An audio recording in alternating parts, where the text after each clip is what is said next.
Tidak ada yang seperti majelis maulid dalam rangka ngangkat kesulitan. Nggak ada yang seperti majelis maulid dalam rangka mengangkat kesulitan-kesulitan yang ada dalam hatimu. Ngangkat kesumpekan, caranya duduk hadir di majelis maulid. Lihat bagaimana Allah angkat kesulitanmu, bagaimana Allah mengangkat kesumpekanmu. Kenapa bisa gitu? Assalamualaikum warahmatullahi wabarakatuh.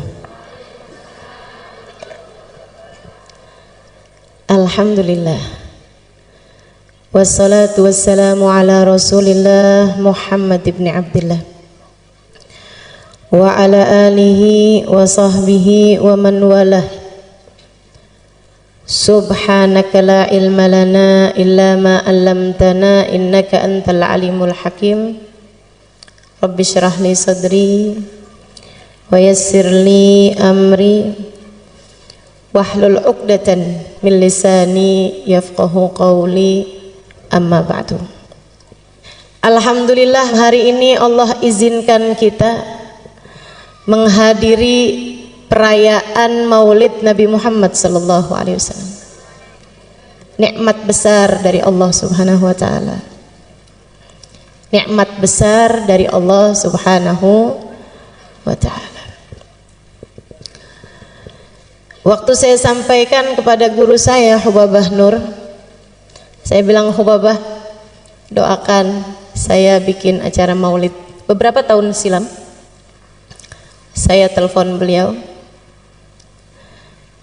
saya bilang doakan acaranya berkah. Beliau bilang, Halimah, hadhihi ni'mah 'azimah tahtaj ila syukri. Beliau bilang, Halimah, nikmatnya bisa buat majelis maulid, bahkan nikmat untuk sekedar hadir majelis maulid adalah nikmat besar yang harus disyukuri. Yang kalau disyukuri Allah janji la in syakartum la azidannakum. Kalau disyukuri bakal ditambahi. Kalau kita syukuri, kita hargai nikmat kita hadir di majelis maulid, insya Allah Allah tambahi tahun-tahun depan tetap bisa bikin majelis maulid. La in syakartum la azidannakum wala in kafartum. Tapi kalau kamu ingkari, kalau kamu menganggapnya sebagai kenikmatan kecil, kalau kamu menganggapnya sebagai ya daripada nganggur di rumah, ya daripada tidur mendingan deh dengerin ada orang bikin majelis maulid, kamu tidak menghargai kenikmatan tersebut, inna azabi lasyadid. Sesungguhnya azab Allah sangat besar. Wa awwalul azab, dan awal azabnya tersebut adalah raf'un ni'mah, adalah diangkatnya kenikmatan tersebut sehingga di masa-masa berikutnya kita tidak ditakdir Allah untuk hadir majelis maulid kembali. Na'udzubillah. Ibu, kalau umur ibu sampai tahun depan pengen hadir lagi apa enggak? Adik-adik, kalau tahun depan umur panjang mau hadir lagi apa enggak? Masyi kama majma'il maulid yujallil kurub, kata Habib Ari Habsyi. Tidak ada yang seperti majelis maulid dalam rangka ngangkat kesulitan. Enggak ada lagi yang kayak majelis maulid dalam rangka bikin seneng hati yang hadir.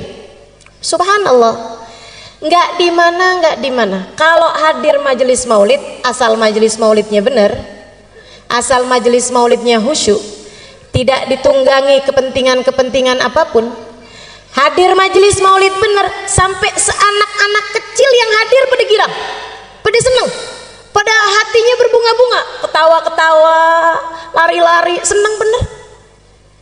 Coba perhatikan,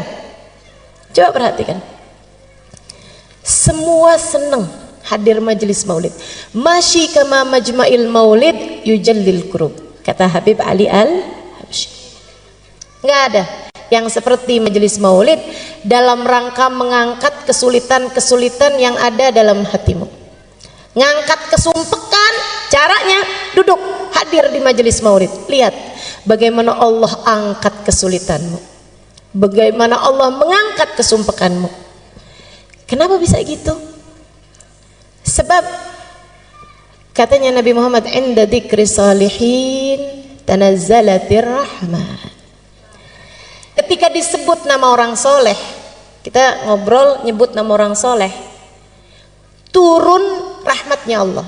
Dan Nabi Muhammad nggak bilang tanzil, tapi tanazzal. Turun berketerusan, turun lagi, disebut lagi, turun lagi, disebut lagi, turun lagi. Rahmatnya Allah berketerusan turun selagi disebut nama orang-orang soleh. Kalau nama orang soleh disebut bisa menurunkan rahmat, bagaimana jika yang disebut adalah ainur rahmatillah, adalah hakikat rahmatnya Allah, yang kata Allah, wa ma arsalnaka illa rahmatan lil alamin. Kami utus engkau wahai Nabi Muhammad sebagai rahmat bagi alam semesta. Jadi begitu disebut nama Nabi Muhammad turun rahmat. Dan tidak ada majelis lebih banyak disebut nama Nabi Muhammadnya daripada majelis maulid. Betul nggak?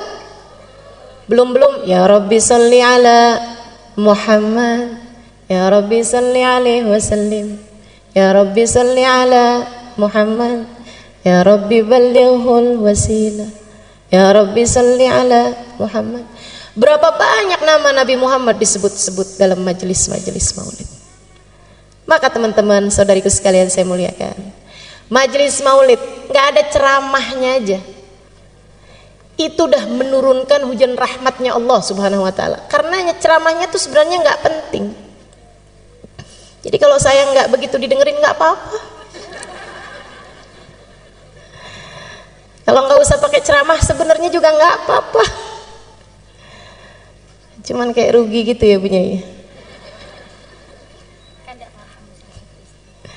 Masya Allah.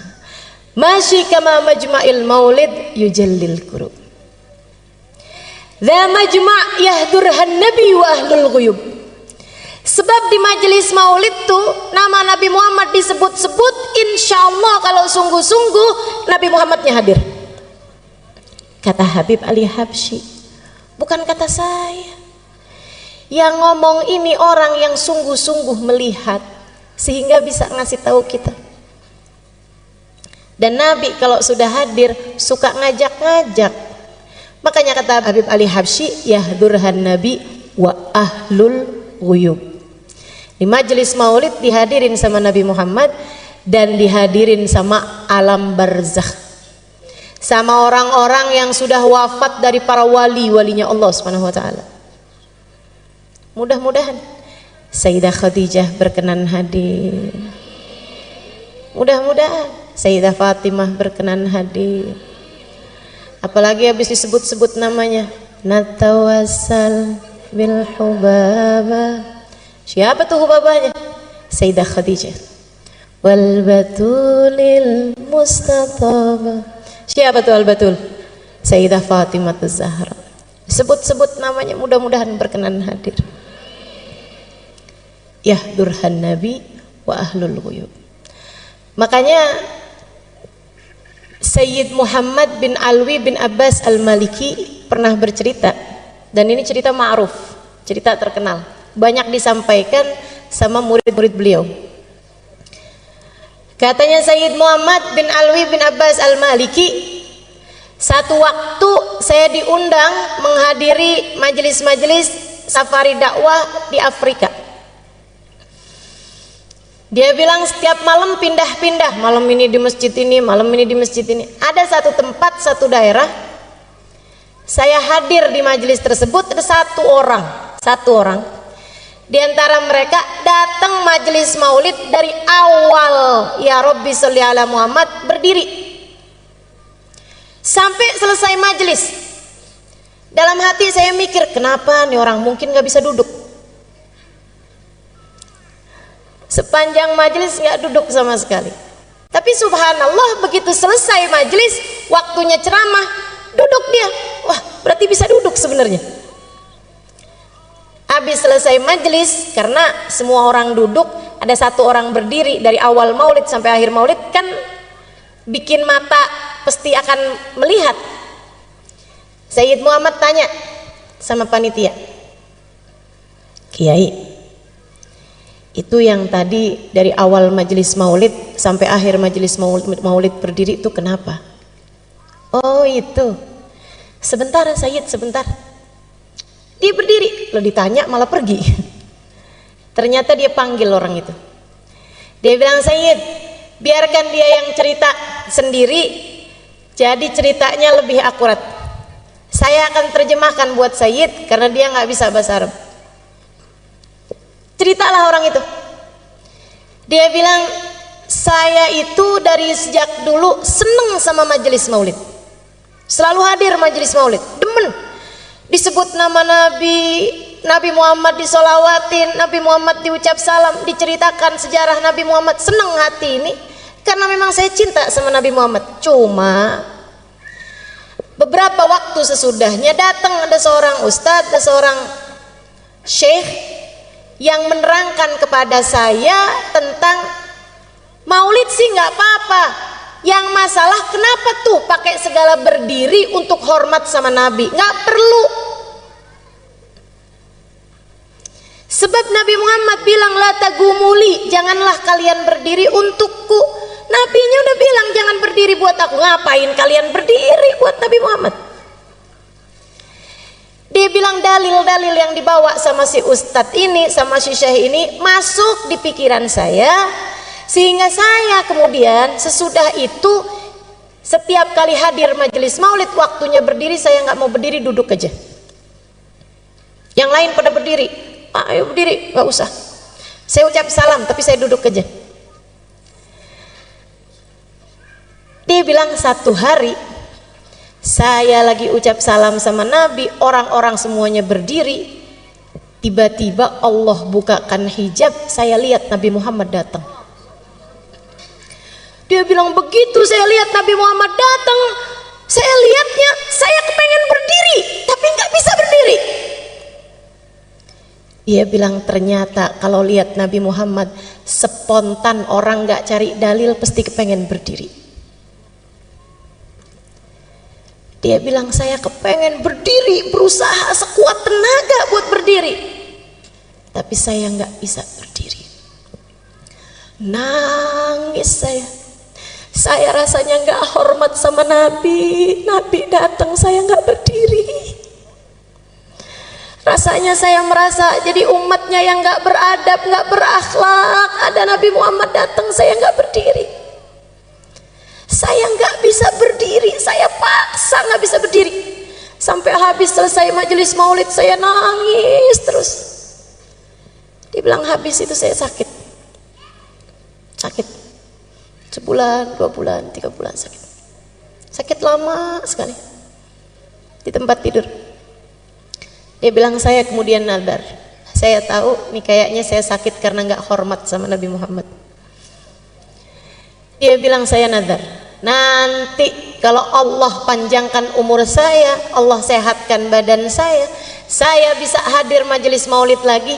Tidak hanya saat qiyam saya berdiri, dari awal maulid sampai akhir maulid saya akan berdiri.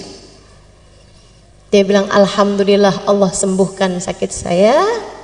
Karenanya tiap hadir di majelis-majelis maulid, saya pun memutuskan untuk berdiri dari sejak awal maulid sampai akhir maulid. Gak usah ditiru jadi aneh. Waktunya duduk kita duduk, waktunya berdiri kita berdiri. Tapi kan saya nggak lihat Nabi Muhammadnya Ustazah, sama saya juga nggak lihat. Tapi ulama-ulama bilang, dan saya percaya. Tapi Habib Ali Habsyi bilang, dan saya percaya. Dan lebih daripada semua itu, Nabi Muhammadnya bilang, ma sallama alayya ahadun min ummati illa waraddallahu alayya ruhi hatta aruddu alaihi salam. Hadis riwayat Ahmad, tidaklah umatku mengucapkan salam kepadaku melainkan Allah kembalikan ruhku sehingga aku dapat menjawab salamnya. Nabi udah bilang begitu ya, saya percaya. Karenanya di saat kita baca maulid, waktunya berdiri ucap salam sama Nabi, kita berdiri. Siapa tahu di saat para ulama-ulama kita, di saat orang-orang soleh yang bersama dengan kita, dengan hati bersih mereka dapat merasakan kehadiran Nabi Muhammad, kita pun ikut serta di antara mereka mendapatkan keberkahan Nabi Muhammad. Tidak ada yang seperti majelis maulid dalam rangka mengangkat kesulitan. Zawakat taubatak yal asi idza batatu, kata Habib Ali Habsyi. Ini adalah waktumu wahai hamba yang penuh dosa untuk bertaubat.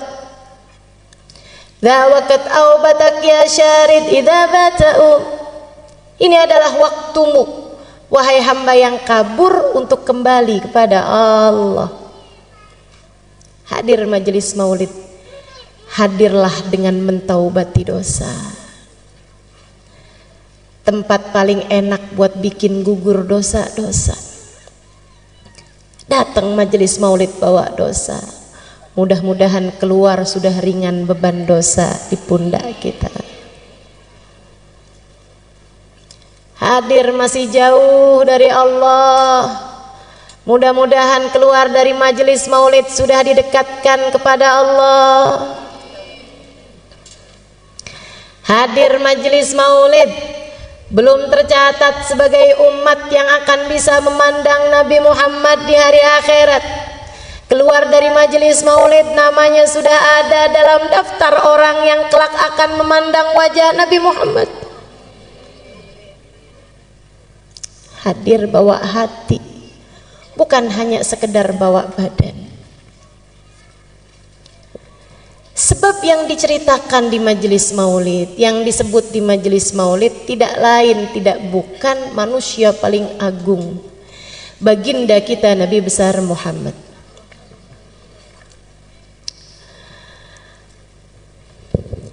Yang sesungguhnya akan diciptakan Allah Subhanahu wa ta'ala sebelum diciptakannya segala sesuatu. Nabi Muhammad sallallahu alaihi wasallam, laula kama khalaqtul aflaq, andai tidak karenamu wahai Nabi Muhammad tak akan kuciptakan langit bumi dan isinya. Allah dari sejak awal menciptakan kehidupan di dunia ini karena mau mendhahirkan kekasihnya Muhammad sallallahu alaihi wasallam.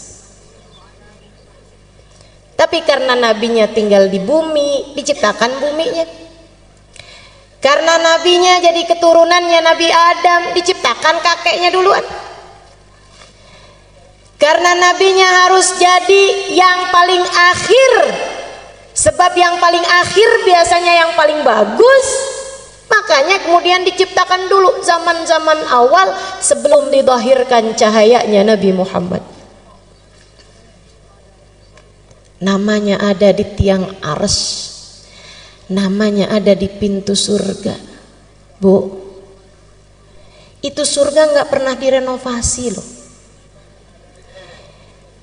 Jadi jangan dikira oh sekarang di surga namanya nama Nabi Muhammad bersanding dengan nama Allah, tapi zaman Nabi Musa Allah Musa, zaman Nabi Isa Allah Isa, zaman Nabi Ibrahim Allah Ibrahim. Enggak, dari sejak zamannya Nabi Adam ketika awal ditinggalkan di surga, Nabi Adam udah lihat di pintu surga ada nama Muhammad bersanding dengan nama Allah.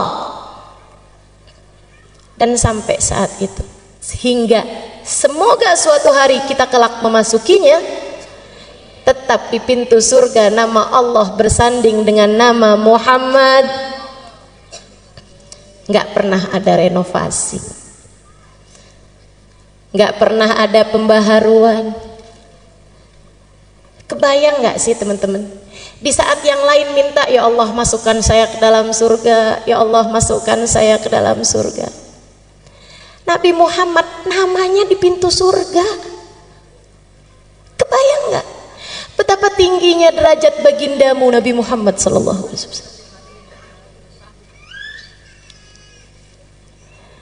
Di saat yang lain mohon ampunan, ya Allah ampuni, ya Allah ampuni. Malah kalau buat Nabi Muhammad, Nabi Adam ketika memohon ampunan, Allahumma ghfirli bi barakati Muhammad. Ya Allah ampuni aku dengan berkatnya Muhammad. Manusia paling tercinta di sisi Allah. Karenanya sebisa kamu puji Nabi Muhammad, tidak pernah bisa mencapai hakikatnya Nabi Muhammad. Orang yang saya kenal muji Nabi Muhammad sampai habis-habisan, yang baru saja kita baca maulidnya itu, Habib Ali Al-Habsyi.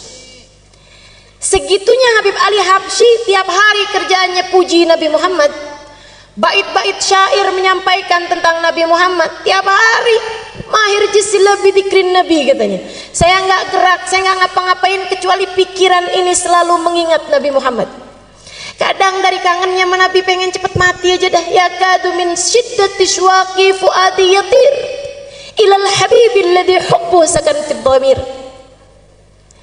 Dia bilang dari kangennya nih hati udah nggak tahan, aduh ya Allah cepetan deh ketemuin saya sama Nabi, terbangin roh ini menuju Nabi Muhammad, matikan saya. Habib Ali Habsyi pujiannya kepada Nabi Muhammad, al jannah masaqani min wasfiha illa likaunil hibbi fihi khayyama. Surga tidak ada yang membuat aku tertarik untuk masuk di dalamnya kecuali karena kekasihku Nabi Muhammad ada di sana. Yang sudah habis-habisan muji Nabi ini, beliau bilang, wa in kanatil alsun la tafi bi ushri mi'ashari awsafi dzalikal mausuf. Sebisa saya ngomong apa tentang Nabi Muhammad, sebisa saya muji kayak gimana tentang Nabi Muhammad, sebisa saya menyampaikan salam kerinduan seperti apa kepada Nabi Muhammad, sebisa saya bercerita tentang kemuliaan Nabi Muhammad, la tafi bi usyri mi'syari awsafi dzalikal mausuf, tidak mencapai 1% dari kemuliaannya Nabi Muhammad. Tidak mencapai 1% dari kemuliaannya Nabi Muhammad. Kalau Habib Ali Habsyi bilang begitu, bagaimana mungkin kita bisa dianggap berlebihan kepada Nabi Muhammad? Habib Ali Habsyi 1%, kita berapa kira-kiranya? Habib Ali Habsyi berbicara seperti itu karena mengikuti pendahulu-pendahulunya. Manusia paling kenal sama Nabi Muhammad namanya Abu Bakar. Namanya Abu Bakar, Sayyidina Abu Bakar As-Siddiq radhiyallahu ta'ala anhu wa arda. Sayyidina Abu Bakar bercerita tentang kedekatan beliau kepada Nabi Muhammad. Katanya Sayyidina Abu Bakar, ma'araftu minhu illa dzil. Saya tuh kenal sama Nabi Muhammad itu hanya baru sekedar bayangannya aja. Hakikatnya Nabi Muhammad saya belum pernah tahu. Orang paling dekat loh sama Nabi Muhammad, bilangnya saya hanya baru kenal bayangannya aja. Kalau Nabi punya bayangan, saya cuma baru kenal bayangannya aja. Tapi Nabi memang nggak punya bayangan. Nabi nggak punya bayangan. Kenapa? Ulama mengatakan karena dua hal. Jadi Nabi kalau jalan di bawah matahari sekalipun nggak ada bayangannya. Wala dhillun lahu bal kana nura. Ada lagunya tuh. Wala dhillun lahu. Nabi Muhammad nggak punya dhil, nggak punya bayangan. Ulama bilang karena dua hal.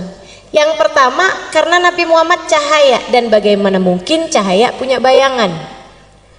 Cahaya itu kalau kena ke benda padat, benda hitam baru ada bayangan. Tapi kalau cahayanya itu sendiri, cahaya nggak punya bayangan. Cahaya membayangi, tapi nggak punya bayangan. Nabi cahaya, cahayanya Allah. Karenanya kemudian Nabi Muhammad nggak punya bayangan. Itu satu alasannya. Yang kedua, Allah tidak rela ada yang menginjak bahkan sekedar bayangan Nabi Muhammad. Allah tidak suka ada orang nginjek Nabi Muhammad bahkan sekedar bayangan Nabi Muhammad. Masya Allah. Allah ciptakan manusia satu ini sempurna. Kana sallallahu alaihi wasallam ahsanan nasi khalqan wa khuluqan. Allah jadikan Nabi Muhammad sempurna fisiknya, wa khuluqan, dan akhlaknya. Kenapa sama Allah dibikin sempurna? Biar semua orang pada seneng, buat kangen sama Nabi Muhammad, pengen buat cinta sama Nabi Muhammad. Allah sengaja buat Nabi Muhammad sesempurna-sempurnanya makhluk secara fisiknya. Lam ya'ti basyarun ala mithli khalqih fi mahasini nadharihi wa sam'ihi wa nutqih. Qad khalaqahu Allahu ala ajmal surah fiha jami'ul mahasin mahsurah wa 'alaiha maqsurah. Tidak ada orang yang menyamai, mirip aja nggak ada, apalagi sama Nabi Muhammad. Apanya? Fi mahasini nabarihi wa sam'ihi wa nutqih. Dalam ketajaman penglihatannya, dalam kuatnya pendengarannya, dan dalam keindahan ucapannya. Sama Allah matanya Nabi dibikin paling indah dan penglihatannya paling indah. Sama Allah dibikin Nabi Muhammad telinganya bagus dan pendengarannya lebih bagus lagi. Sama Allah dibikin bibir Nabi Muhammad, mulut Nabi Muhammad indah, suara Nabi Muhammad indah, dan ucapan Nabi Muhammad begitu indah. Fiha jami'ul mahasin mahsurah. Dalam diri Nabi Muhammad semua keindahan ada. Jadi kalau kau tanya rambut siapa paling indah, rambutnya Nabi Muhammad. Kalau kamu tanya alis siapa yang paling cakep, alisnya Nabi Muhammad. Kalau kamu tanya giginya siapa yang paling bagus, giginya Nabi Muhammad. Makanya orang tuh asal lihat Nabi Muhammad, hatinya nggak punya kebencian, ya Allah, takluk, penuh karisma. Orang-orang kafir salah prediksi terhadap hal ini. Pernah satu waktu di awal-awal Islam, kaum kafir Quraisy, teman-teman sekalian, karena melihat banyak orang masuk Islam, gimana caranya nih mau menghambat dakwahnya Muhammad nih.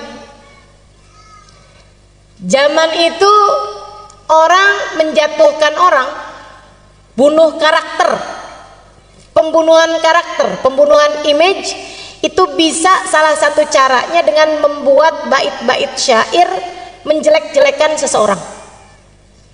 Kalau yang bikin syairnya itu orang yang jago, orang yang ahli, orang yang profesional, itu syairnya bisa didengungkan orang di mana-mana buat ngata-ngatain seseorang sampai terbunuhlah karakter orang tersebut karena syair-syair yang disampaikan orang-orang.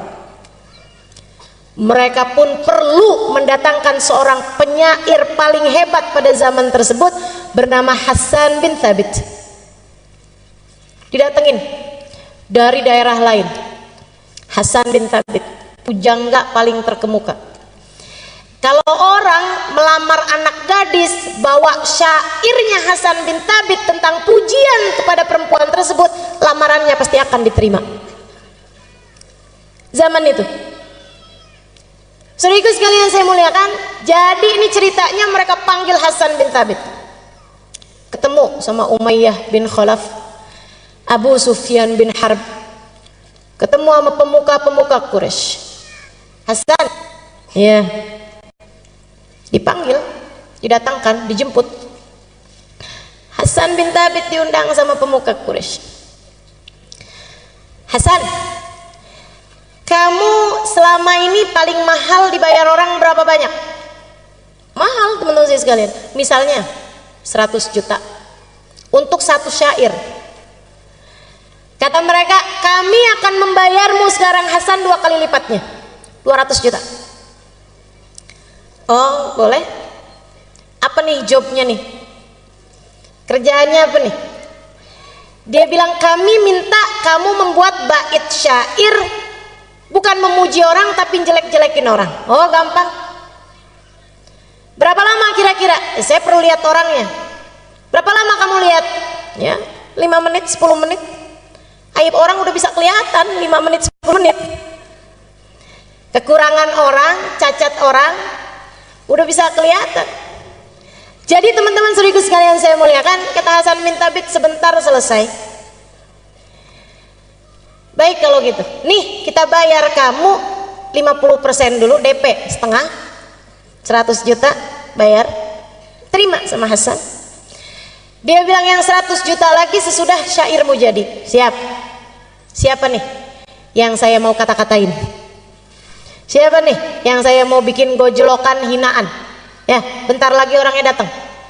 Nabi itu dari dulu istiqomah. Kalau tawaf jam segitu, tiap hari ya jam segitu. Makanya umat Islam ini dikenal disiplin dan istiqomah. Sholat duhur siangnya siang terus, nggak pernah ada ceritanya. Malam-malam sholat duhur. Istiqomah. Nabi Muhammad jam tawafnya orang kafir Quraisy semua udah tahu. Bentar lagi nih dia tawaf nih. Bentar lagi. Tungguin aja. Nah di sana tungguin. Bentar lagi dia masuk. Oh siap. Siapkan bolpen, siapkan kertas. Hasan bin Thabit tungguin mana dia orang. Nggak lama datang Nabi Muhammad. Ya Allah. Hasan bin Thabit lihat Nabi Muhammad. Mudah-mudahan kapan waktu kita bisa lihat Nabi Muhammad. Hasan bin Thabit lihat Nabi Muhammad. Dilihatin sama Hasan bin Thabit. Nabi Muhammad bergerak pelan-pelan.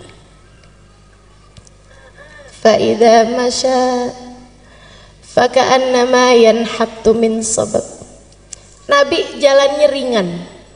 Kalau jalan seperti menuruni tangga, bukan seperti naik gunung. Orang kalau jalan naik gunung kan berat.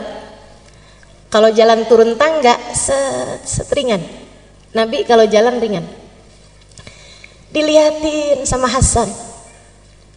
Bagus bener nih orang.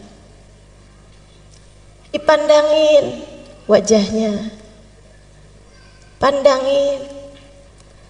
Dari Hasan duduk nggak puas berdiri. Dideketinya Nabi Muhammad sallallahu alaihi wasallam. Dilihatin mukanya, rambutnya, alfiyul anfi, imiyul fami, nuniyul hajib. Hidungnya kayak huruf alif, kecil mancung. Alisnya kayak huruf nun yang terbalik. Bibirnya senyumnya nggak hilang, penuh seperti huruf mim. Dipandangin kulitnya yang putih kemerah-merahan, abyadul launi musyarraban bihumrah. Dipandanginya tangannya, dadanya, kakinya. Dipandangi dari ujung rambut ke ujung kaki. Terus diikuti Nabi Muhammad sallallahu alaihi wasallam. 1 putaran tawaf, 2 putaran tawaf, 3 putaran tawaf.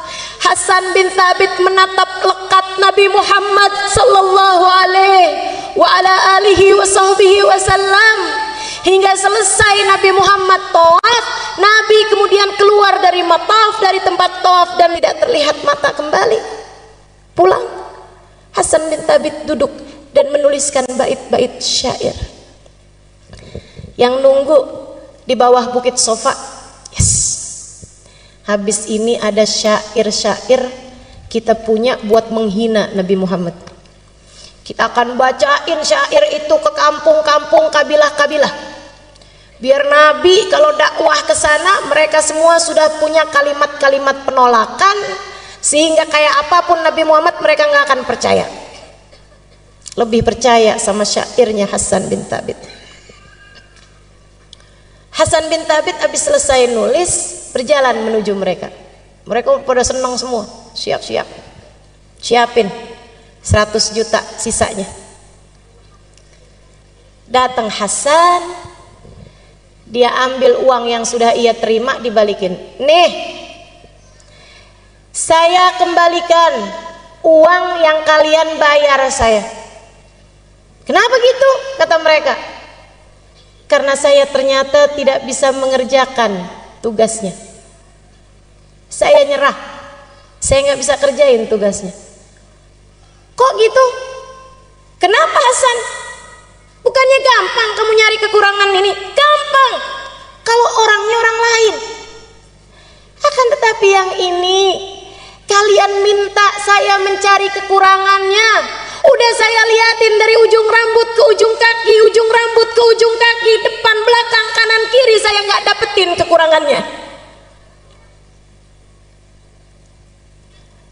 Kalian minta saya mencari aib dan celah dari seseorang yang sayangnya tidak diberi aib dan celah oleh penciptanya.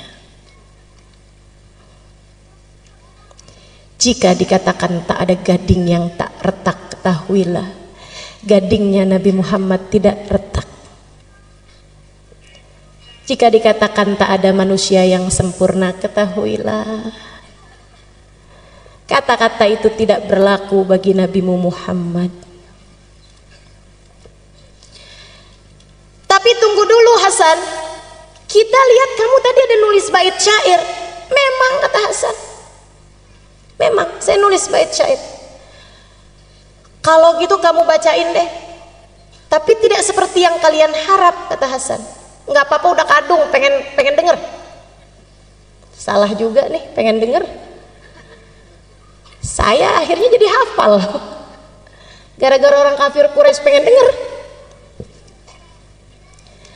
Padahal maksud mereka mau menjelekkan Nabi Muhammad, malah akhirnya keluar bait syair yang seperti ini indahnya.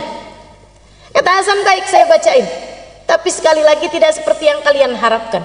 Nggak apa-apa, bacain aja, udah kadung, terlanjur. Lamma ra'aitu anwaruhu sata'at wada'tu min khifati kaffi ala basari khawfan ala basari min husni suratihi falastu anzuruhu illa ala qadri ruhun minan nuri fi jismin minal qamari kahulyatin nusijat minal anjumiz zuhri. Lama ra'aitu anwaruhu sata'at, ketika aku lihat cahaya itu datang, segera aku letakkan telapak tanganku di mataku, segera aku tutup mataku dengan kedua tanganku. Kenapa? Khaufan ala basari min husni suratihi, aku takut kilau cahayanya membuat mataku buta. Falastu anduruhu illa al qadri, padahal aku hanya bisa melihatnya sekemampuanku, bukan sehakikatnya orang itu. Ruhun minan nur, yang satu ini bukan manusia, akan tetapi ruhnya terdiri dari cahaya. Fi jismin minal qamari, badannya bukan daging, bukan tulang, badannya adalah purnama di saat sempurna. Kahulyatin nusijat minal anjumiz zuhri, memandangnya seperti memandang untayan mutiara yang masing-masingnya terdiri dari bintang paling cemerlang di angkasa. Kata Hasan, dan aku kira orang yang tadi aku lihat pastilah nabi yang diutus kepada umat ini. Maafkan saya, dan saya berterima kasih kepada kalian semua, sebab kalian telah menjadi sarana saya beriman kepada Nabi akhir zaman. Hasan bin Thabit nggak jadi pulang, pergi ke rumah Nabi Muhammad alaihi salam. Di depan Nabi dia bilang, wahai Rasulullah, izinkan aku, ajarkan aku untuk bisa masuk ke dalam agamamu. Nabi jabat tangannya, qul asyhadu an la ilaha illallah wa asyhadu anna Muhammad Rasulullah. Nabi kita, namanya Nabi kan pantasnya ketemu sama umatnya. Namanya umat kan pantasnya diketemuin sama nabinya. Bukan begitu? Mudah-mudahan jangan ada yang terhalang. Mudah-mudahan jangan ada yang terhijab. Mudah-mudahan jangan ada yang tertutup. Mudah-mudahan jangan ada di antara kita yang gak dianggap sebagai umat Nabi Muhammad. Sakit kalau di hari akhirat gak bisa jumpa Nabi Muhammad. Fawail liman la yarani ya Aisyah, celaka yang di hari akhirat nanti tidak dapat berjumpa denganku wahai Aisyah. Sungguh celaka teman-teman saudariku sekalian. Nggak usah di akhirat, di dunia aja kita diceritakan tentang para sahabat berjumpa Nabi Muhammad, dan kita merasa begitu iri dan cemburu kepada mereka semuanya. Di dunia aja nyesel benar nggak bisa ketemu Nabi Muhammad. Di dunia aja nyesel begini nggak pernah ketemu Nabi Muhammad. Di dunia aja kepengen begini ketemu sama Nabi Muhammad. Di dunia aja kangen begini sama Nabi Muhammad. Gimana rasanya kalau di hari akhirat nggak boleh ketemu sama Nabi Muhammad? Makanya semoga tidak ada yang terhalang. Kita doakan anak-anak kita, saudara-saudari kita, orang-orang yang kita sayangi, kedua orang tua kita. Jangan ada yang terhalang dari Nabi Muhammad. Jangan ada yang terhalang dari memandang wajah indah Nabi Muhammad. Semuanya biar kebagian insya Allah. Dulu ada satu sahabat tua, tinggalnya dekat Mekah, satu kampung. Jadi ada kampung di dekat Mekah. Waktu Nabi Muhammad dakwah di Mekah, dakwahnya belum nyampe ke kampung itu, karena dia agak dalam. Waktu Nabi Muhammad udah pindah ke Madinah, ada orang tua di kampung tersebut, ada dai nyampe ke sana, dakwah di sana, akhirnya dia malah masuk Islam. Ada orang tua nih masuk Islam,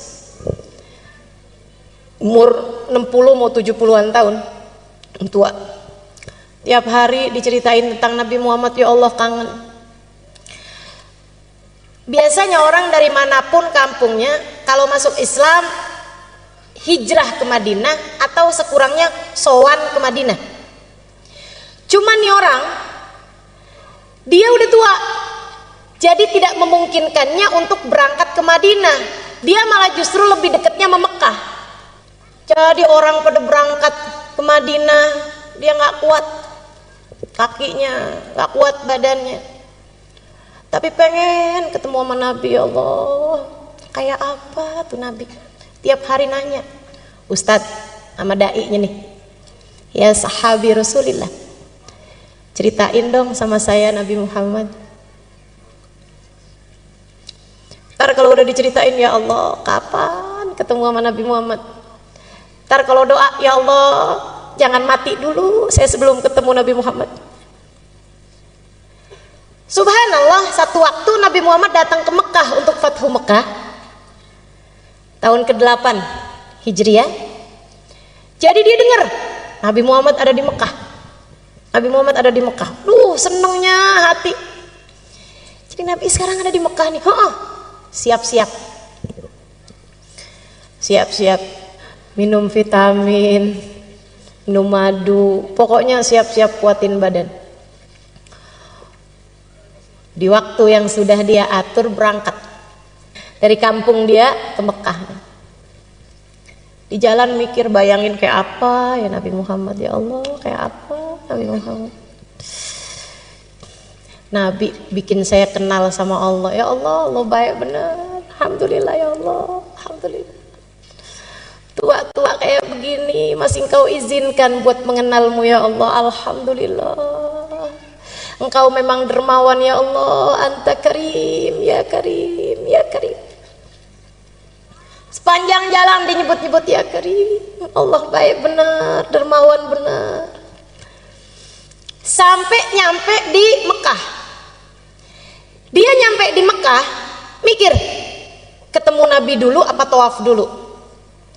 Tapi ada aturannya orang, kalau masuk ke Mekah harus dalam keadaan ihram kan gitu ya. Walaupun memang waktu itu belum ada aturan haji, tapi memang di mana-mana tuh orang dari sejak zamannya Nabi Ibrahim masuk Mekah tuh hal pertama yang dilakukan adalah tawaf. Sampai ibadah haji pun, ibadah umroh pun sampai sekarang seperti itu. Ada yang namanya tawaf kudum. Tawaf awal kali masuk ke Mekah. Sebagaimana kalau keluar dari Mekah, hal terakhir yang dilakukan juga tawaf. Namanya tawaf wada. Nah, itu aturan dari sejak zaman dulu. Orang masuk Mekah ya tawaf dulu gitu. Jadi dia bilang, ya udah deh ikut aturannya Allah, saya masuk Mekah tawaf dulu aja. Abis dari tawaf baru deh saya mau cari-cari Nabi Muhammad di mana. Tawaflah dia. Tawaf satu putaran. Ingat, ya Allah, Allah baik benar. Saya udah tua begini, diizinkan buat masuk Islam. Sebentar lagi diizinkan ketemu Nabi Muhammad. Ya Allah, senang benar. Ya Allah. Dia sambil mikir begitu, di saat tawaf dia bilang, ya Karim. Kenceng. Ada orang di belakangnya nyaut dengan logat yang sama juga. Ya Karim. Noleh dia. Gak seneng diikut-ikutin. Nah, demen ya. Apalagi diikutinya logatnya sama, nadanya sama, noleh. Habis noleh dia maju lagi ke depan. Untung cakep. Yang di belakang cakep bener yang ngikutin dia itu. Untung cakep, kalau nggak cakep udah saya marahin nih. Lanjut tawaf. Udah lagi enak-enak deh. Kebayang lagi gitu, Allah baik bener. Ya Karim, dia bilang. Yang di belakang nyaut lagi, ya Karim. Dia liatin lebih lama. Ini orang untung aja cakep. Habis itu, udahlah. Orang cakep memang dimaklumi. Keunggulan buat orang cakep ini ya. Urusan-urusan suka rada gampang. Katanya yang cakep. Karena saya enggak, jadinya saya cuma bisa cerita aja. Teman-teman saya ikut sekalian. Akhirnya dia pun konsentrasi lagi. Dia lupakan nih orang di belakangnya yang cakep ini tadi. Dia lanjutkan. Kali ini entah di tawaf yang kelima, entah di tawaf yang keenam, kembali hatinya berasa bergemuruh dengan rindu. Jadi dia pun kembali berkata, sesudah memahami Allah tuh emang baik bener, Mas. Ya Karim. Di belakangnya juga ya Karim. Dia noleh, kemudian dia bilang, saya udah nggak tahan lagi. Apakah gara-gara saya ini orang kampung kelihatan nggak berpendidikan? Saya datang dari kabilah jauh, dari kampung pedalaman, karenanya kamu bisa mengolok-olok saya. Laula sobahat wajhik, andai tidak karena cakepnya kamu ini, lastakaitu ila habibi Muhammad, pasti kamu ini bakal saya adukan sama kekasih saya Nabi Muhammad. Yang di belakang senyum lebar, yang diajak ngobrol senyumnya lebar. Terus tanya, Ama ta'rif nabiyyaka ya akhal Arab. Memangnya Bapak nggak pernah ketemu sama Nabi Muhammad? Jangan salah, saya memang belum pernah ketemu sama Nabi Muhammad, tapi saya ini beriman udah lama sama Nabi Muhammad. Dan jangan salah, saya memang belum pernah ketemu sama Nabi Muhammad, tapi hati ini bergemuruh rindu sama Nabi Muhammad. Kayak kita, rada mirip juga sih. Jangan salah, kita memang gak pernah ketemu Nabi Muhammad, tapi kita udah beriman sama Nabi Muhammad dari dulu, dari lahir. Waktu kita lahir gak dikasih tahu siapa nama bapak kita, udah dikasih tahu namanya Nabi Muhammad. Betul? Kita emang belum pernah lihat wajah Nabi Muhammad, tapi kita udah tahu rasanya rindu sama Nabi Muhammad. Jadi dia pembelaan nih, bilang, emang saya gak pernah ketemu Nabi, tapi saya cinta sama Nabi. Orang itu senyumnya semakin lebar. Kemudian dia berkata, kalau begitu kenalkanlah Pak, saya Nabi Muhammad. Nabi Muhammad tahu gitu dari tadi ya. Ini malah udah sempet dicemberutin. Dia bilang, ya Rasulullah, dipegang tangan Nabi Muhammad, dia ciumin tangan Nabi Muhammad bolak-balik, dipegang Nabi Muhammad, dia usap-usap Nabi Muhammad. Ya Rasulullah, kangen saya kepadamu hai Rasul, kepengen nyampe di Madinah tapi udah gak kuat, makanya saya tunggu engkau di Mekah, sebab kampung saya dekatnya sama Mekah. Maafkan saya Rasul, nggak ketemu engkau dari dulu-dulu, bukan nggak kangen, bukan nggak rindu, tapi badan ini sudah tidak lagi mampu menanggung lelahnya perjalanan. Diciumin tangan Nabi Muhammad SAW bolak-balik. Nabi kemudian bilang sama dia, jangan Pak, jangan berlebihan sama saya. Tarik tangannya sama Nabi Muhammad. Malaikat Jibril turun. Jangan berlebihan sama saya. Saya ini hanyalah manusia yang diutus sama Allah untuk menyampaikan wahyu. Jangan kamu berlaku seperti ini kepada saya, seperti perlakuan orang Nasrani kepada Nabi Isa. Malaikat Jibril turun. Bukan negur orang Arab ini, bukan negur Badui ini, bukan. Tapi yang ditegur justru Nabi Muhammad. Kamu salah Muhammad. Qad khussista bi khasa'is min indillah. Engkau justru adalah orang yang paling mulia di sisi Allah. Sehingga kalau ada orang salaman bolak-balik padamu itu pantas. Bahkan lebih dari itu pun pantas. Dan sampaikan kepada orang Arab ini, kepada orang Badui ini, pada orang tua ini, jangan dia tertipu dari kedermawanan Allah, sebab Allah maha berkuasa terhadap siapapun. Allah akan menghisab dia atas segala yang telah Allah berikan padanya. Nabi sampaikan, Pak, kata Allah, Bapak jangan tertipu sama kedermawanan Allah, sebab Allah akan bisa menghisab Bapak. Dia bilang, apa sayuhasibuni Allah Ta'ala ya Rasulullah? Tunggu Rasul, jadi maksudnya Allah tadi ngirim malaikat Jibril ngasih tahu saya bahwa saya akan dihisab gitu sama Allah, saya akan ditanya-tanya sama Allah? Iya Pak, benar Rasul. In hasabani Allah Ta'ala fa ana sa'uhasibullah. Tenang ya Rasulullah, kalau saya sampai ditanya-tanya sama Allah, saya akan balik tanya-tanya sama Allah. Nabi balik nanya, Bapak maksudnya apa Pak, mau menghisab Allah? Dia bilang, in hasabani Allah Ta'ala ala dhunubi. Rasul, Kalau Allah mempertanyakan dosa-dosa saya akan mempertanyakan keluasan ampunannya kepada hamba-hambanya. Ini biarpun kampung tapi cerdas. Walaupun Allah menanyakan kepada saya tentang dosa-dosa saya akan bertanya kepada Allah, dan di mana ampunanmu ya Allah? Bukankah ampunanmu lebih luas daripada seluruh dosa-dosa saya? Bukankah kabarnya dosa-dosa meskipun sebesar apapun, seberat apapun dilempar ke dalam lautan ampunan Allah, hanya akan menjadi kalamami, seperti buih-buih di dalam lautannya Allah Subhanahu wa taala.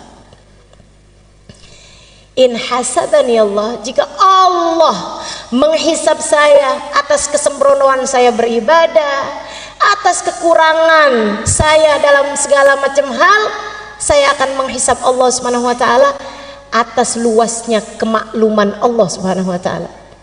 Allah kan maha maklum, maha afu. Allahumma innaka afuwun karimun tuhibbul afwa. Allah maha memaklumi, Allah maha memaafkan.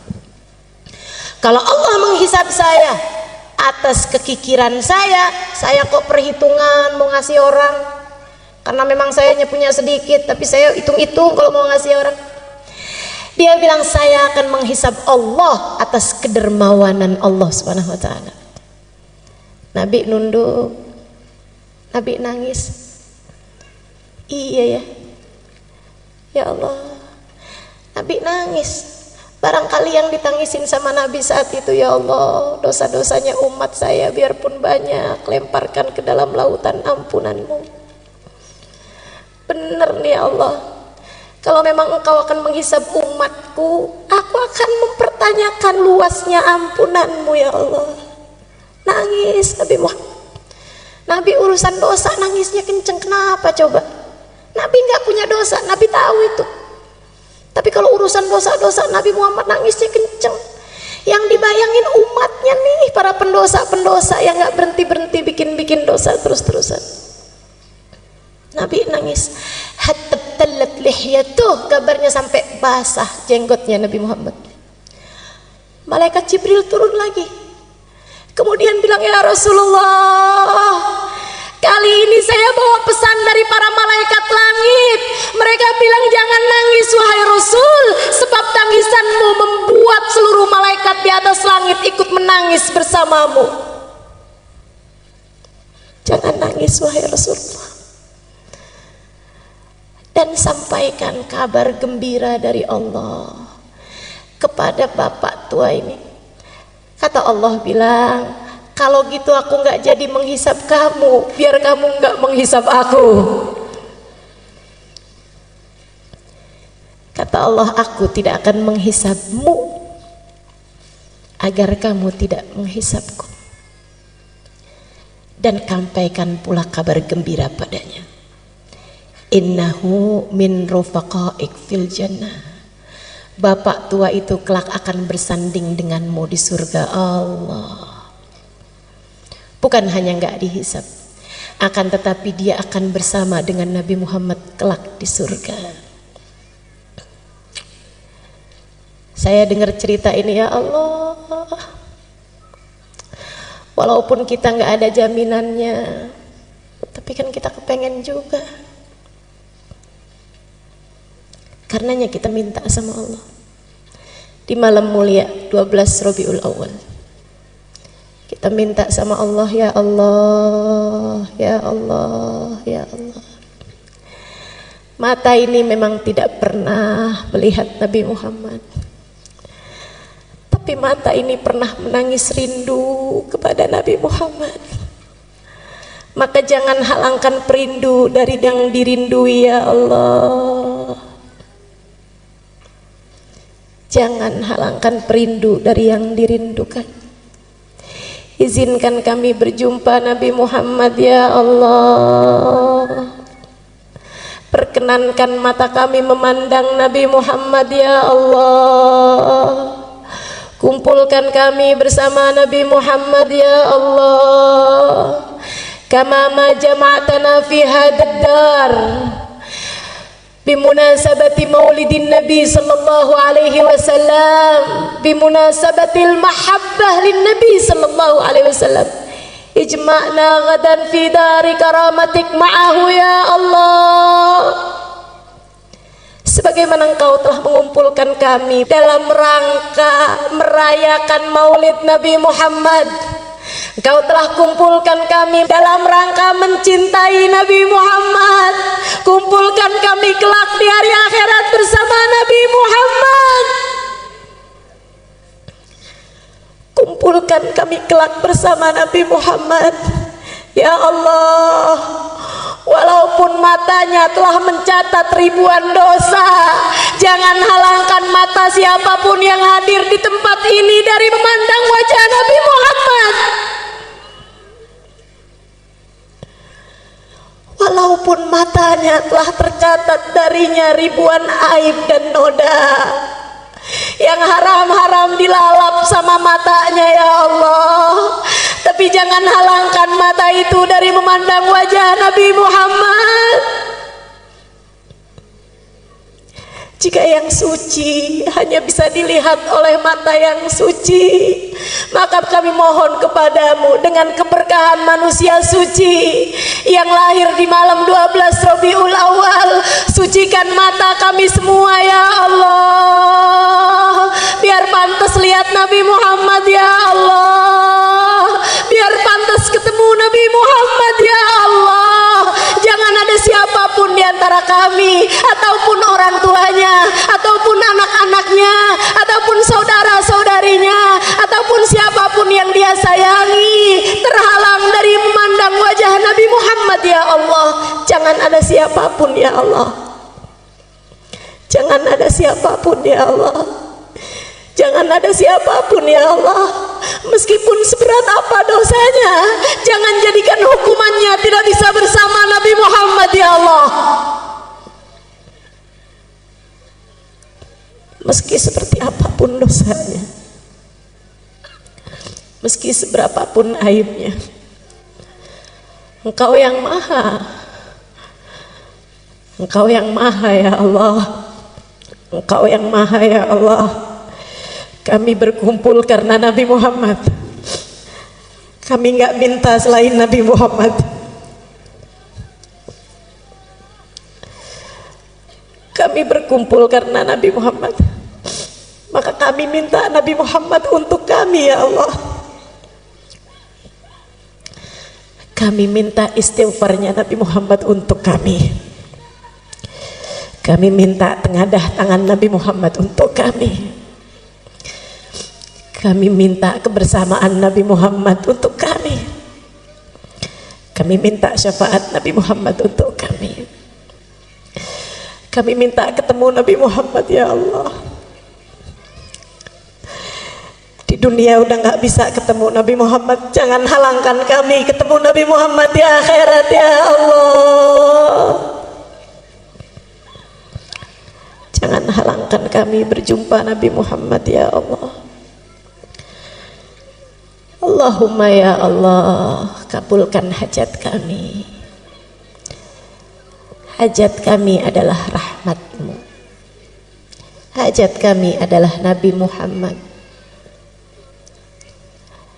Ya Allah, ada banyak orang di atas muka bumi ini tanpa diminta Engkau beri. Masakah kami yang meminta Engkau tolak ya Allah? Ada banyak orang di atas muka bumi, mereka tidak pernah minta tapi Engkau beri. Masakah kami yang sudah meminta Engkau tolak ya Allah?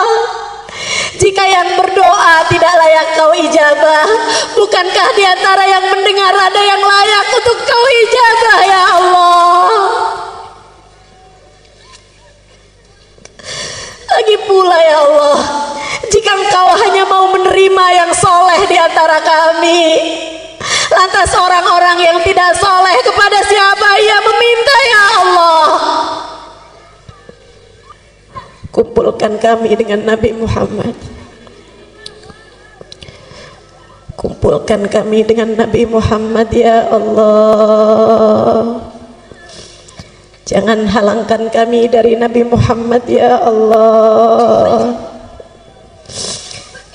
Jika Nabi yang pantas berkumpul dengannya orang-orang yang hatinya bersih,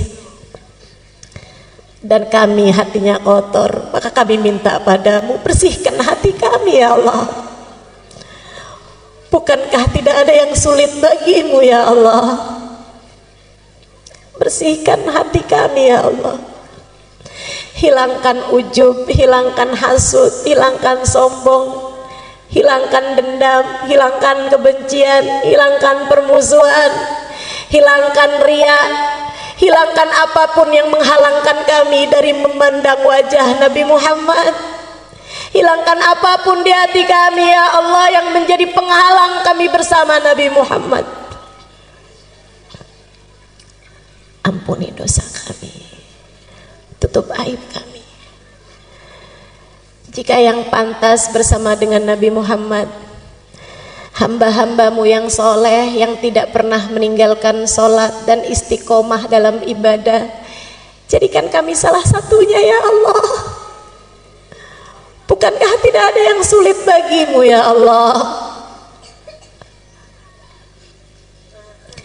Jika yang pantas bersama Nabi Muhammad, hamba-hambamu yang bertakwa, yang jauh dari perbuatan dosa, maka kami minta dengan kemuliaan malam ini, dengan kemuliaan Nabi Muhammad yang lahir malam ini, kami minta padamu ya Allah, jadikan semua yang hadir di tempat ini bertaubat dari dosa, meninggalkan dosanya sesudah ini, dan tidak kembali lagi mengerjakan dosa yang menghalangkannya untuk bisa bersama Nabi Muhammad ya Allah.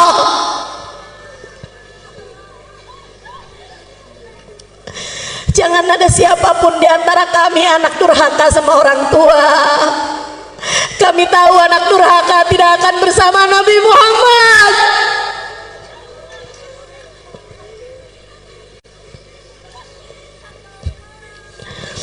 Jangan ada di antara kami orang yang dekat dengan zina. Sebab bukankah para pelaku dosa-dosa besar pasti tidak akan bersama Nabi Muhammad? Karenanya kami mohon ya Allah, karuniakan taubat, menghapuskan seluruh dosa-dosa kami ya Allah, dan jangan biarkan kami kembali mengerjakan dosa itu ya Allah. Allahumma ya Allah, jangan halangkan kami dari Nabi Muhammad.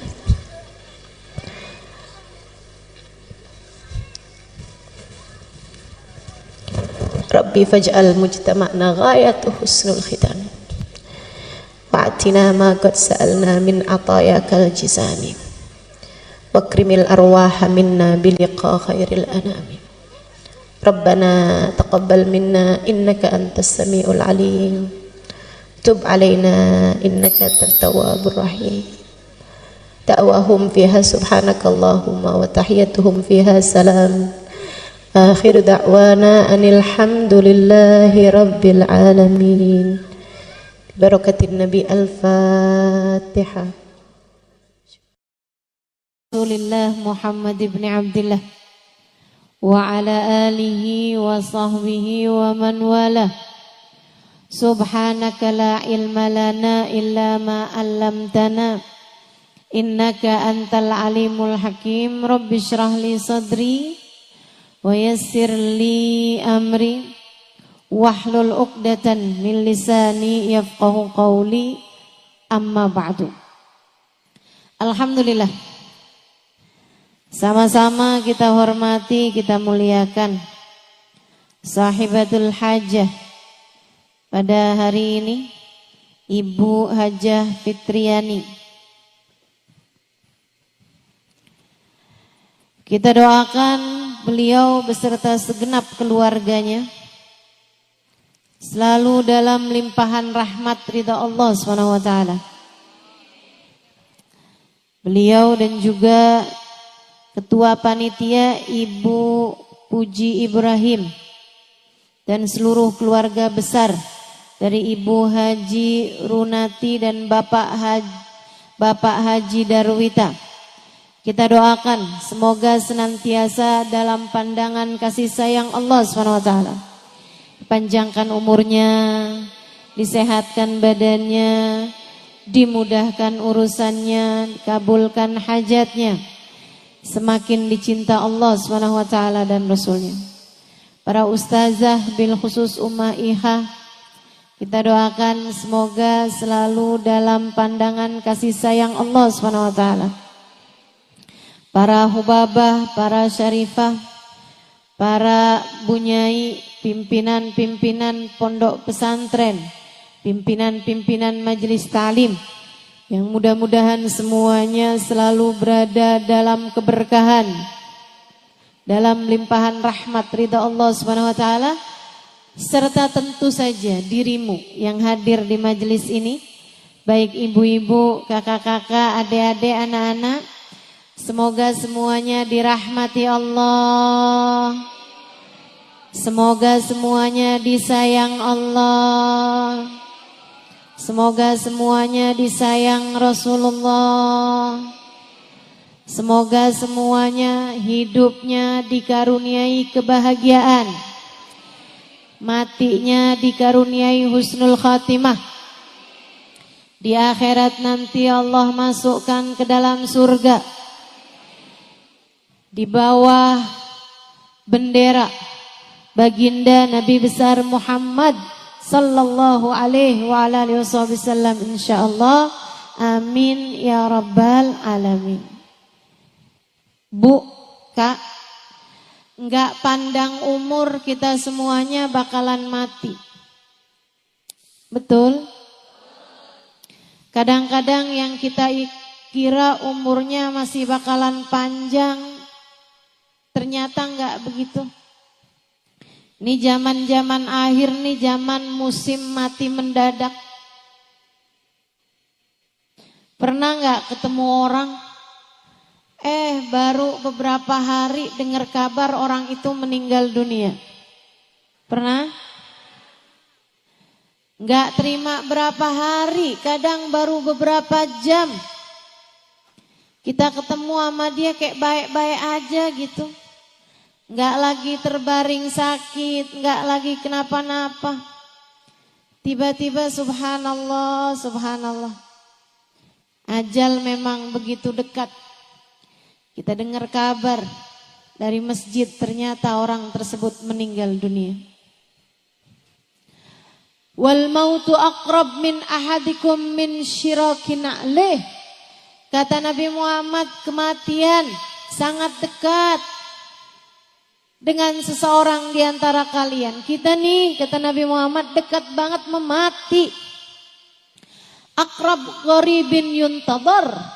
Katanya Imam Al-Ghazali, perkara gaib yang paling dekat, aqrab ghaib yuntadhar, adalah kematian. Ibu-ibu saudara sekalian yang saya muliakan, enggak pandang umur, enggak pandang waktu, enggak pandang sehat. Enggak. Kita dengar semuanya kabar-kabar itu. Dan Bu, sebagaimana kamu dengar kematian orang-orang yang bahkan terkadang mendadak, bisa jadi kematianmu pun juga demikian adanya. Mungkin seseorang di antara kita, ada yang udah kain kafannya tuh udah siap di toko. Beberapa hari lagi bakal dibeli sama keluarga kita. Bisa jadi. Bisa jadi saudara sekalian. Nih hari ini hadir, beberapa hari kemudian dengar kabar. Yang hadir kemarin itu ada yang meninggal dunia. Kita nggak pernah tahu. Nggak pernah tahu. Karenanya dengerin saya. Hal paling kamu perlukan ketika kamu mati, hal yang pasti kamu perlukan di saat kamu mati, ada dua hal aja Bu. Kamu pasti perlu itu. Sebenarnya bahkan dari saat hidup di dunia ini kamu udah perlu dua hal tersebut. Tapi kita suka ingkar. Kita suka kemana-mana. Kita kirain kita nggak perlu. Padahal sebenarnya kita perlu. Kita kirain kita perlunya duit di atas semuanya. Padahal nggak gitu. Kita lebih perlu dua hal ini daripada apapun aja. Dunia sebelum akhirat. Hidup sebelum mati. Tapi terasanya justru sesudah datang ajal menjemput kita. Betapa perlu sekali kita sama dua hal ini. Apa itu? Satu, rahmat. Dua, syafaat. Satu apa tadi? Dua apa tadi? Kita perlu rahmatnya Allah. Kita perlu syafaatnya Rasulullah. Kamu perlu rahmatnya Allah. Kamu perlu syafaatnya Nabi Muhammad. Orang tuamu perlu rahmatnya Allah. Orang tuamu perlu syafaatnya Rasulullah. Anakmu perlu rahmatnya Allah. Anakmu perlu syafaatnya Rasulullah. Suamimu juga, saudaramu juga. Tidak ada yang lebih kamu perlukan, Dek. Tidak ada yang lebih kamu perlukan daripada rahmatnya Allah dan syafaatnya Rasulullah. Saya perlu biar cepat lulus sekolah, Ustazah. Iya betul. Tapi sebenarnya keperluan kamu terhadap rahmat Allah jauh lebih mendesak. Keperluan kamu terhadap syafaat Nabi Muhammad jauh lebih mendesak. Saya perlunya sekarang sama jodoh, Ustazah. Saya udah usia hampir 30 tahun. Teman-teman saya udah pada mulai gendong anak. Sebagian malah udah mulain gandeng anak. Sebagian malah udah ada yang anaknya lulus SD, Ustazah. Saya belum juga nikah. Malu saya kalau ditanya reunian. Kamu ngerasa yang paling kamu perlukan adalah jodoh, enggak gitu. Enggak gitu. Yang paling kamu perlukan adalah rahmatnya Allah dan syafaatnya Rasulullah. Ini di dunia. Apalagi ntar di saat kamu mati. Apalagi ntar di hari akhirat. فَأَمَّا الَّذِينَ بِيَضَّتْ وُجُوهُهُمْ فَفِي رَحْمَةِ اللَّهِ هُمْ فِيهَا خَالِدُونَ. Kata Allah dalam Al-Quran, orang yang nanti di padang mahsyar wajahnya putih berseri-seri. Di saat sebagian wajah yang lain ada yang dihitam legamkan, bahkan banyak di antara mereka yang wajahnya diserupakan dengan wajah binatang. Orang-orang yang wajahnya putih berseri-seri penuh dengan kegembiraan. Fafi rahmatillah. Mereka adalah orang yang meraih rahmatnya Allah. Mereka adalah orang-orang yang berhasil mendapatkan rahmatnya Allah. Di akhiratnya Bu, saat yang lain wajahnya ketakutan, Saat yang lain wajahnya hitam legam. Orang-orang yang mendapatkan rahmatnya Allah, wajah mereka putih berseri-seri. Di akhirat nanti, di padang mahsyar nanti, kamu sangat perlu rahmatnya Allah. Ustazah, apa sih rahmat itu? Rahmat itu sayang, kasih sayang dari Allah Subhanahu wa taala. Kamu perlu kasih sayang Allah. Bu, ibu sayang gak sama anaknya? Dan saya tahu ketika ibu sayang sama anak ibu, di saat ibu punya makanan anak ibu suka aja, ibu akan rela memberikan makanan tersebut kepada anak ibu. Betul begitu? Sampai anaknya bilang, tuh mah makanannya masih ada. Oh udah mama udah kenyang, kamu aja. Padahal kamu masih pengen. Tapi kamu bisa berkata seperti itu. Kenapa? Sayang. Kamu sayang sama anak kamu. Kamu kalau sayang sama anak kamu mainan api sampai kemudian deket-deket sama kebakar. Apa yang akan kamu lakukan? Dengan sedaya upaya kamu akan menyelamatkannya. Gak boleh ada yang gangguin dia saat dia masih bayi. Kalau lagi banyak nyamuk, kamu akan kasih tutupan biar nggak digigitin nyamuk. Kalau ada nyamuk deketin dia, sakit hati kamu. Kamu rasanya mau bilang sama nyamuk, kamu gigit anak saya, kamu saya gigit loh. Sayang. Kita kalau sayang, kita tahu apa yang akan kita lakukan. Ibu,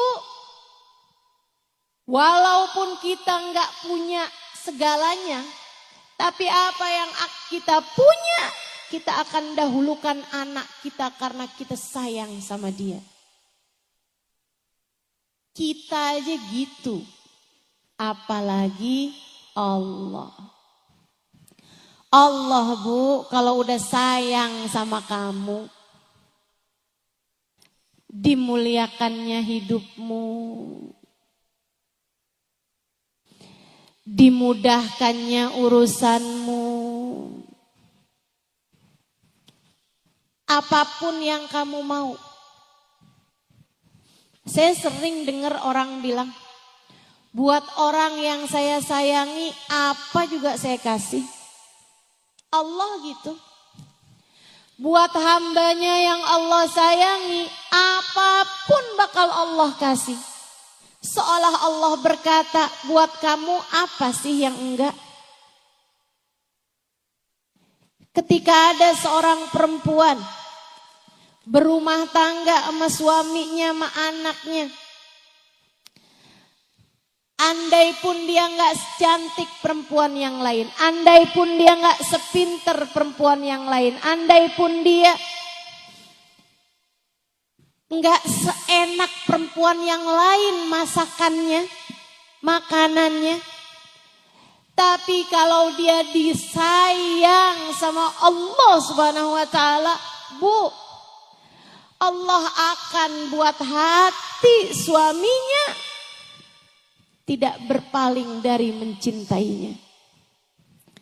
Dan kalau sudah hati suaminya Allah jadikan menghadap kepada perempuan tersebut, hati suaminya menyayangi perempuan tersebut, yang lain bisa apa?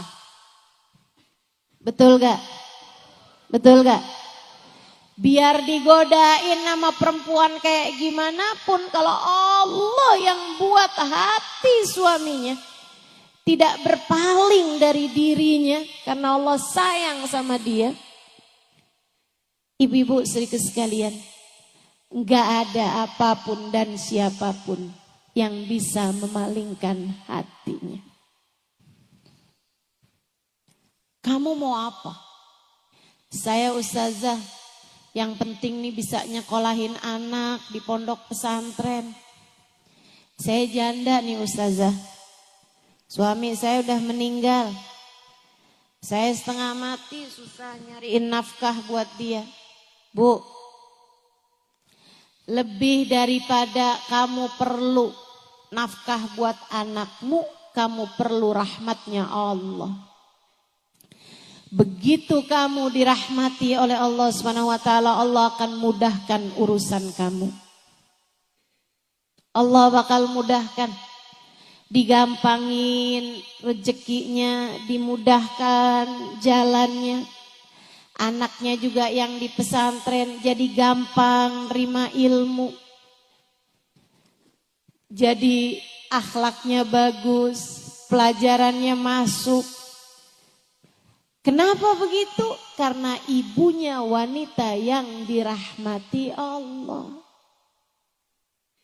Makanya kalau kamu sayang sama diri kamu, kalau kamu sayang sama anak-anak kamu, dua hal ini Bu kamu mesti dapat. Rahmatnya Allah, syafaatnya Rasulullah. Rahmatnya Allah dan syafaatnya Rasulullah. Kamu mesti dapetin kalau kamu sayang sama diri kamu.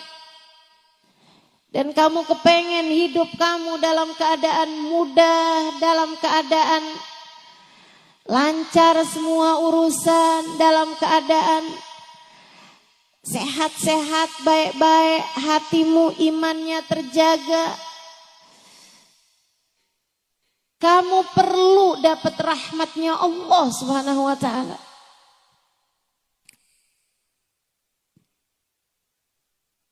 Belum lagi kalau datang kematian. Allah kalau udah sayang sama seseorang, mudah bagi Allah untuk berkata kepada malaikat Israel saat mencabut nyawa hamba terkasih tersayang di sisinya. Israel, pelan-pelanlah dalam mencabut nyawanya.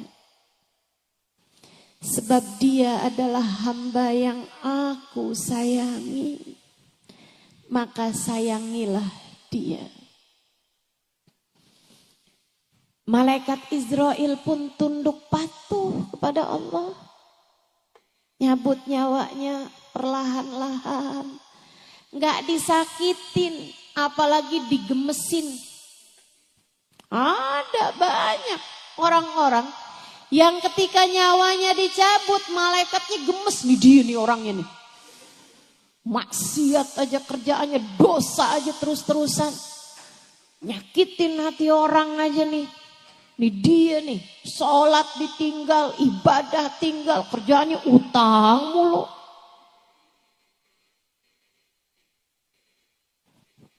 Malaikat gemes nyabut nyawanya. Ya Allah Bu, mudah-mudahan semuanya dikasihani Allah SWT.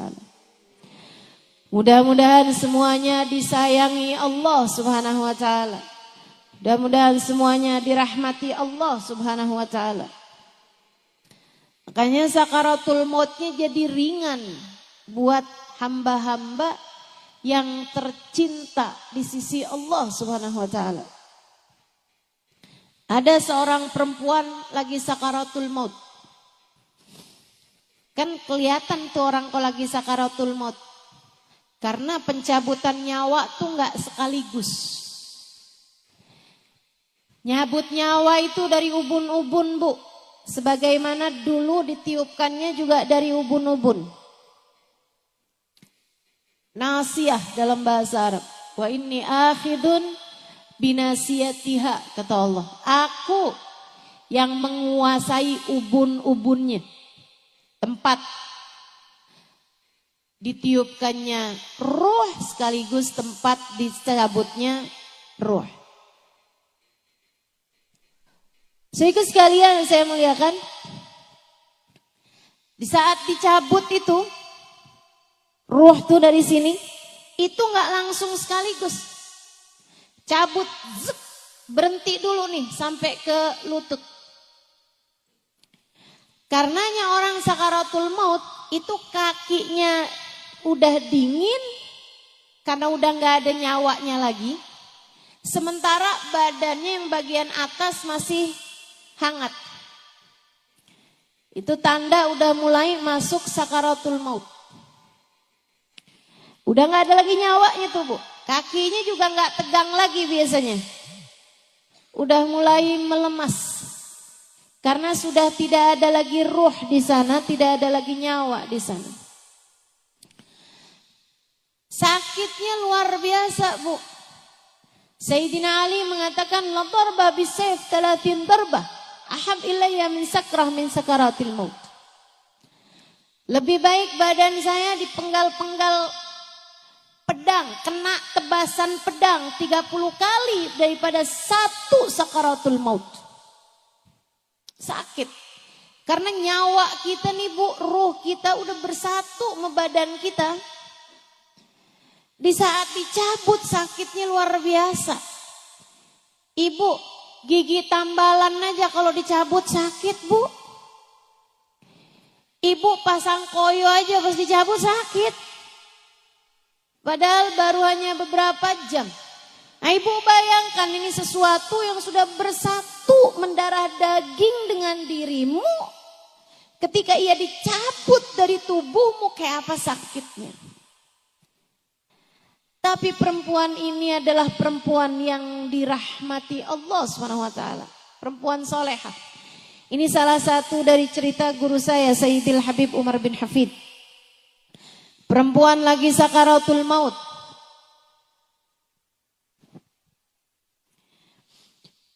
Karena dia adalah perempuan solehah, dicinta sama keluarganya. Anak-anaknya pada nangis. Suaminya pada nangis, mantu-mantunya pada nangis, cucu-cucunya pada nangis sekitar dia nih. Nah kalau lagi sakaratul maut tuh kadang-kadang ntar hilang, ntar sadar gitu kan. Dia kembali tersadar. Dia liatin keluarganya pada nangis semuanya. Dia kemudian bilang, ngapain kalian pada nangis? Saya lagi sakaratul maut, mestinya kalian talkin saya. Ditalkinkan syahadat. Mestinya kalian talkin saya kalimat tauhid, bukan malah nangis begini, kata ibunya. Yang sedang sakaratul maut ini tadi. Mestinya kalian bilang nih, la ilaha illallah di telinga saya. Ayo sekarang bilang, la ilaha illallah. Anak-anak, mantu, cucu semuanya pada jawab, la ilaha illallah. Lagi, la ilaha illallah. La ilaha illallah. Lagi, la ilaha illallah. La ilaha illallah. Habis itu meninggal. Bukan orang hidup mentalkin dia. Malah justru dia yang mau meninggal dunia mentalkin yang hidup. Perempuan salehah. Perempuan yang disayang sama Allah Subhanahu wa taala. Almarhumah yang sesungguhnya. Karena arti almarhumah tuh perempuan yang disayang sama Allah. Kenapa Ustazah orang kalau meninggal dunia disebutnya almarhumah? Yaitu doa yang paling dia perlukan. Kita doakan dia semoga menjadi perempuan yang dirahmati Allah SWT, yang disayang sama Allah SWT. Karena memang diperlukan orang di saat meninggal dunia adalah rahmatnya Allah. Sebaliknya Bu, mau sekaya apapun orang, mau sehebat apapun orang, mau sepinter apapun orang, mau dicintanya kayak gimana, kalau udah sakaratul maut ibu-ibu sekalian, dan dia ternyata tidak dirahmati Allah Subhanahu wa taala, naudzubillah min dzalik, naudzubillah min dzalik. Kesian. Bahkan banyak di antara orang-orang itu ketika dia tidak dirahmati Allah, Allah bahkan mencabut iman yang telah Allah anugerahkan pada dirinya. Mudah-mudahan Allah tetapkan iman Islam di hati kita. Semoga Allah tetapkan iman Islam di hati kita. Yang kedua yang kita perlukan adalah syafaat. Dari siapa? Dari orang-orang soleh, terutamanya dari manusia paling soleh. Yang kita bahkan sebelum masuk bulan Rabiul Awal sudah memperingati kelahirannya pada hari ini, baginda kita Nabi besar Muhammad. Ustazah, jadi sebenarnya yang paling kita perlukan rahmat atau syafaat? Dua-duanya. Tapi saya kasih tahu Bu, kalau kamu adalah seorang yang dekat dengan Nabi Muhammad, yang disayang sama Nabi Muhammad, maka kamu secara otomatis juga bakalan disayang sama Allah.